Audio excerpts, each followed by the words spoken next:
Hurlock and welcome to my channel. If you have not yet subscribed, please do so that when I drop a video, you are alerted. So today's topic that we're going to cover is one that is near and dear to my heart, both literally and figuratively. Let me just shift my camera a little so you can see the beautiful necklace that I have on. And this one is from Two of a Kind jewelry, and that's Glory, my friend, who owns the Hot Box Smoke Shop in Montego Bay. Many of you have inquired about some of the necklaces that I have been wearing, and they are from the Hot Box Smoke Shop that has now branched off into Two of a Kind jewelry. You will see the details in the description below, so you can have a look there, and you can go to the website and you can find exquisite pieces. This piece has 12 different crystals, and when I saw this piece, I immediately thought about the breastplate that was spoken about in the Bible, and it's a breastplate with all these crystals, 12 different crystals that was kind of protecting the wearer as they went into battle. So I just wanted to talk today about crystals. Now, there's a lot of misconceptions about crystals, but crystals are something that I've just always loved. And I always say, crystal people are, special people. Anybody who's drawn to crystal usually has some kind of spiritual gift, and they can actually feel the energy of the crystals. Now, don't get it twisted. Crystals are actually an energy source. To explain that, let me explain a little bit about the formation of crystals. Crystals are formed in the belly of Mother Earth. They are actually like the blood of the earth, the blood that is coursing through the veins of the earth. Crystals are usually formed as a result of hydrothermal activity deep within the Earth's crust. What does hydrothermal mean? It has to do with water, and it has to do with heated water.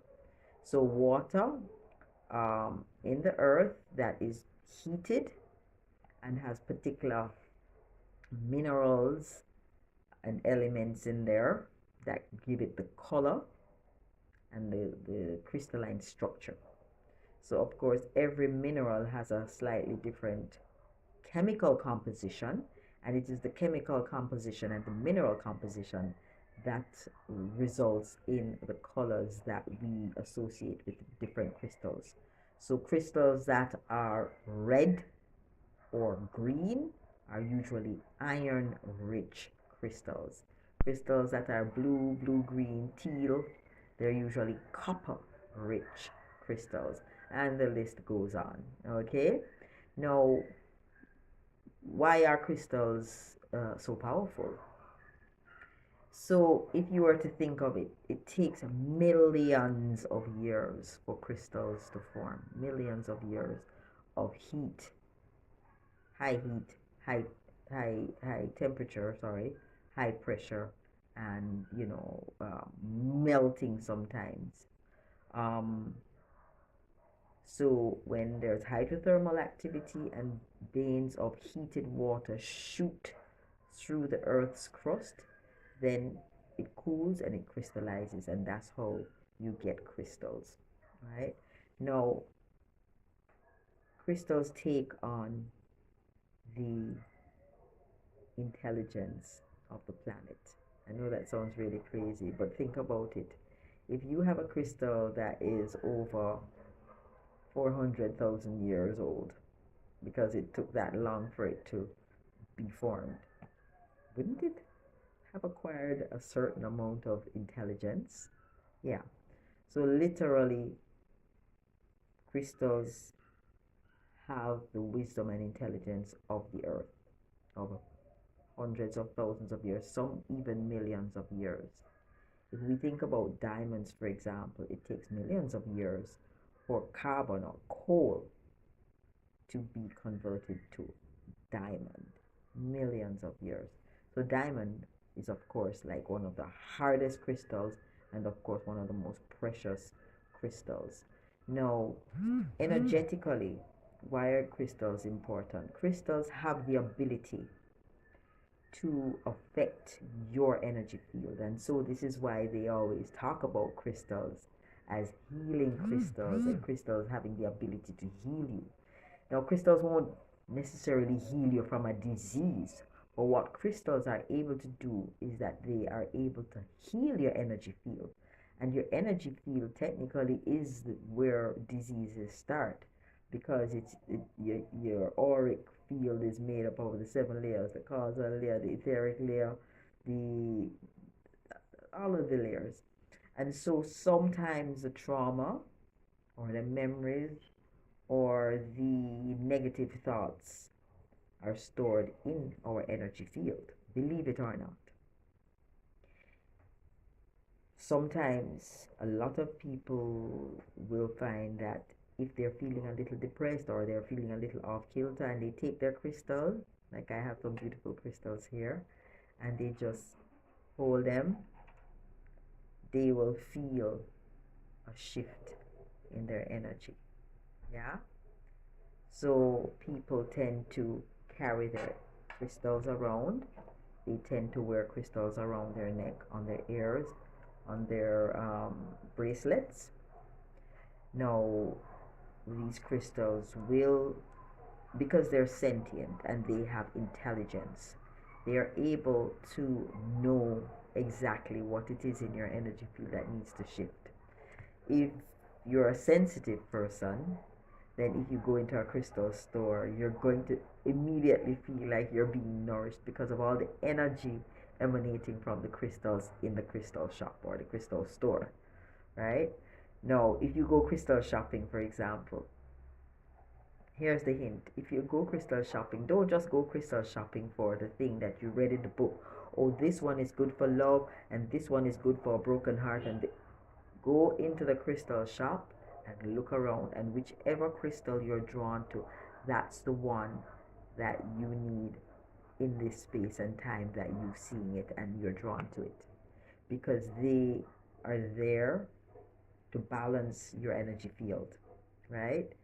They're also going to be, you're going to be drawn to it if that's the crystal that is going to nourish your energy field. Okay. Now, there are a host of crystals. I can't even begin to sit down and tell you what crystal is good for what. You can go on Google and type in healing crystals, and you'll just get a whole page of every crystal and what they are good for. But I can give you some basic guidelines in terms of crystals. The crystals vibrationally follow the same color coding as our chakras. So you will tend to have the red crystals being very nourishing for the root chakra, very grounding and nourishing for the root chakra. Then the orangish looking crystals are good, and I'm just giving you some examples of orange crystals because I don't have any red crystals. The red crystal that I have here is called coral. It's on my necklace. It's coral. And another crystal that's red is jasper. Red jasper is really good for stimulating the root. These orange crystals here, this is sedonite, and this is carnelian. And these are all about creativity. This one is sunstone. Sunstone is not a, it's actually a man-made crystal, okay? But these two are natural. They're good to nourish the sacral chakra. Next one, it would be Yellowstone. Citrine is excellent as a yellow crystal, as is tiger's eye. There's some tiger's eye. Let's see. I have tiger's eye right here. And I know you guys can find your tiger's eye when you're ready. But this is tiger's eye. Alright. and that kind of has shades of yellow. That's good for the solar plexus. It will nourish the solar plexus. My favorite crystal, of course, to wear in terms of yellow crystal is citrine, you know, because citrine is for abundance, prosperity, you know, wealth. And then we go to the heart. Now, there's two colors that are associated with the heart. There's green, and then there's a pink. So this is the rose quartz, and this is a beautiful, and this crystal I have here is called aventurine. It's a prosperity crystal. This one is a very rare crystal. It's called infinite. I think I have the only piece in Jamaica. But infinite is one of those crystals that is good at balancing all of your chakras, especially from the sacral all the way up to the throat. Really balances those chakras. Very powerful crystal. And then we have the throat related. Let me take my little crystal bowl right here. Let you see. There's a turquoise in here. I was looking for my lapis lazuli. It's a blue crystal. I always wear lapis because it's good for the throat. And then we go up to the third eye, and then I have lots of amethyst in here. I have apatite as well. And then now we come to the crystals that are black, and I want to talk a little bit about those crystals that are black, and then I'll talk about the clear crystals. So a lot of people wear crystals to protect themselves from negativity. But a friend of mine was just, you know, I was there when she was having a conversation with someone, and she was saying you can keep the black crystals on your person, in your pocket. Keep it as a pocket stone, but try to avoid wearing the black crystals because it blocks out the light coming in, right? And you don't want to block the light coming in. You want to block negative energy, so keep it in your pocket or keep it in your handbag, but close by, so it will do the blocking. I have here shungite. This is raw shungite, which is apparently very good for purifying water. So this is something that you should know, because we're going into a time where we may have to cleanse water or purify water, and shungite does that. Shungite is very powerful. It can light a battery. It can be like a battery in a flashlight. Then we have, this is merlinite, a very powerful crystal. And then I have sunshine obsidian right here. Sunshine obsidian blocks EMF, and it also blocks negativity. So I encourage everyone to just know about those. Now we have the clear crystals. So I have clear quartz right here. And these are very common crystals. And clear quartz is very commonly used in computers, in watch gears, so many things. Now, clear quartz is an accelerator, it's an amplifier. Its piezoelectric charge is quite significant. So it's quite powerful in amplifying other crystals. So for example, if you're gonna make a necklace and you want to amplify the other crystals, you should. But if you're feeling depressed, you shouldn't wear quartz crystal. It's gonna magnify the depression or any kind of negativity going on around you. In fact, they recommend that you kind of keep quartz crystals, you know, a little far away, or keep it around the other crystals. Then we have selenite. Selenite is a crystal that actually clears other crystals. So sometimes you can have a selenite wand and you can place the crystals on it, or a selenite block and you place the crystals on it. All right, so that's it in a nutshell in terms of the crystals. I highly recommend crystals. They really, when they're placed in your space, make space so much more gentle, so much calmer than it would be without them. Um, Wearing crystals, I feel, is very important as well. I always wear crystals. I very rarely wear a necklace or an earring that doesn't have crystals in it. You can see this one has crystals in it. And that's because it really does make me feel a little bit more comfortable in my skin. There are some crystals that are great for depression, like smoky quartz, um, rose quartz, and a couple of others. Again, crystals are like herbs. You can do the research and you can come up with a combination of crystals that will make you feel best. Um, do the research. What are the names of crystals for anxiety? What are the names of crystals for depression? What are the names of crystals for, you know, anemia? What are the names of the crystals for, you know, to improve your concentration? I hear fluorite is very good for helping people to improve their concentration. Amethyst is the crystal of spirituality. It improves your spirituality.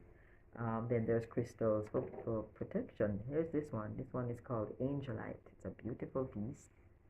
Beautiful. So it's a well, this one is not angelite. This is celestite. But angelite is a similar color, similar blue. And it's for protection. Sodalite is another blue crystal. I like blue crystals, as you can see. And then now there are the metallic crystals. I have two samples in my hand. This one is pyrite or fool's gold, and this one is hematite, which is a kind of iron metal. So these are actually metallic. There are some hematites that are black and they are magnetic, or magnetite, sorry. So all very powerful crystals. Learn about them, read about them, and see how you can integrate them into your life, because they do make a difference. They're beautiful gifts, and I just want to leave you with one last parting thought. Ever wondered why royalty always wears crowns, and where the crown is fringed by crystals, and the main crystal is usually right here at the center? It is because you have in your third eye some crystalline components, and so the crystal, more than likely diamond, rubies, emeralds, sapphires, were the crystals. Those are the hardest crystals, but also those are the highest vibration crystals. That's why they're so expensive, and that's why they're placed in the crowns of royalty. So they're activating this and they're framing the actual crown. So the actual crown that royalty wears is stimulating this part of the brain, and that is for clarity. So diamond is always a crystal of clarity and a crystal of prosperity. That's another reason why diamond rings are for weddings, because the idea is that when people come together, they place a diamond into the mix for prosperity and for clarity and for love. Okay, so this is why the leaders or the rulers historically wore the crystals. So for those people who, you know, believe that crystals are demonic and they're not to be had and so on, it couldn't be anything further from the truth. It's God that has created the crystals, and of course all of God's creations are for our uses. right? They're able to assist us in bringing clarity and healing to ourselves, and therefore they must be, good. Nothing to fear. I've never had a situation where I have crystals in my house and anything happened. I've never had a situation where I'm wearing crystals and anything happened. If anything, the crystals shield your energy field from too much negativity, whether it's from persons or it's from electromagnetic fields. Okay? They say also if a crystal falls from you and breaks, it's okay. The crystal has just absorbed some negativity that was meant for you and has made the ultimate sacrifice to break up, take that negativity, and that's what has cracked it or broken it. Okay, so consider a set of broken crystals something good, because it has just taken that negative blow that would have otherwise been absorbed by you or by your body. Um, Crystals are funny in this way. When you need them, you find them. They're gifted to you. You feel compelled or drawn to purchase them. And when you no longer need them, they fulfill their duty. Sometimes they disappear, they just get lost, or they just end up with someone else. So it's also a beautiful thing to gift people with crystals. So if you're thinking of a gift, think of a nice, beautiful piece of crystal or a piece of crystal jewelry that will really make a difference to someone who you really love a lot. All right. So again, go and learn about your crystals. Place the crystals beautifully in your home.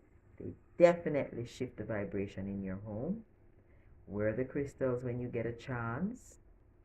And of course, I do a crystal grid activation every month on the portal days, whether it's in January it's 1/1 or the 11th of the first. In February it's 2/2 or the 22nd of the second month. In March it was the 3rd and the 30th. In April it's the 4th, and I'm planning to do just a mini crystal grid activation on the 22nd, which is coming up.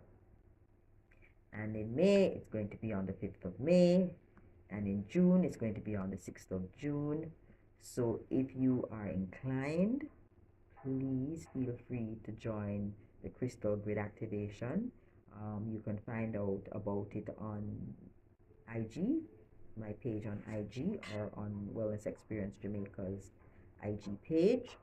And that crystal grid activation is all about harnessing the power of the crystals, because the crystals have a lot of energy, and combining it with sacred geometry, which is in the form of whether it's the seed of life, the star, the six-pointed star, the eight-pointed star, or other sacred geometry that represents life or energy or goodness. And then we basically place the crystals on the grid, and set our intentions, and basically with the energy of the crystals and the energy of the sacred geometry combined together with our intentions and our prayers and meditation, then we're able to create a vortex of energy going up into the heavens and be yet to send out our powerful wishes, dreams, hopes, for, you know, the healing of humanity, shifts, positive shifts for humanity, and so on. So, yeah, that's definitely something you should join us for. Um, I'll do my last crystal grid activation on the 7th of the 7th, on the 77th meridian in Ocho Rios this year. I mean, when are we gonna have a 777 situation again, which is 2023 is a 7, so 777. I think it's significant, very spiritual number, and so we know it's going to be a powerful one.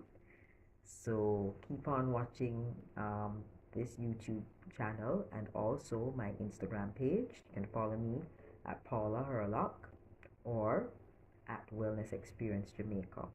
Either of those two channels will have information on the crystal grid activation that is going to be taking place on the 7th of the 7th. All right. Thank you so much. See you soon.